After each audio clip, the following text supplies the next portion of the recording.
Hello friends, আজকে আমি এত কেন খুশি বলো তো? উম, তোমরা একটুখানি ভাবো, ভেবে আমাকে কমেন্টে বলো। আর কেন আজকে আমি এত খুশি সেটা জানতে গেলে ভিডিওটা স্কিপ না করেই পুরোপুরি দেখতে থাকো। তো তোমরা দেখে বুঝতেই পারছো আমি একটা get ready with me share করছি, যেখানে আমি একটা সুন্দর গ্রিন কালারের শাড়ি পরেছি আর রেড কালারের ম্যাচিং করে ব্লাউজ পরেছি। আর এরপর চলে এসছে মেন, যেটা আমার মেকআপের পালা। তো আমি মেকআপ সেরকম খুব একটা পছন্দ করি না। তো ছোটোখাটো জায়গা বললে হয়তো ভুল হবে, কারণ আমি যাচ্ছি একটা বিশেষ জায়গা। তো বিশেষ জায়গায় যাচ্ছি, তো আমি সিম্পলি একটা মেকআপ লুক ক্রিয়েট করছি।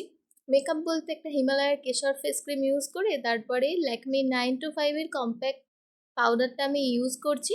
এটা SPF 30 আছে, যার কারণে রোদে বেরোলেও আমার মুখে ট্যান পড়বে না। তো তারপর যেটা আমি 12 মাস ইউজ করি সেটা হচ্ছে বোরোপ্লাস। শীত, গ্রীষ্ম, বর্ষা আমি আমার ঠোঁটটাকে সবসময় এই বোরোপ্লাস দিয়ে ময়শ্চারাইজ করে রাখি। দেন আমি ইউজ করছি একটা লিপস্টিকটা আমি ইউজ করেছি মামা আর্থের। সেট নাম্বারটা ভুলে গেছি, পরে জানিয়ে দেবো। আর তারপরে আমি পুরোপুরি রেডি হয়ে গেছি, দেখো, জুয়েলারি পরে।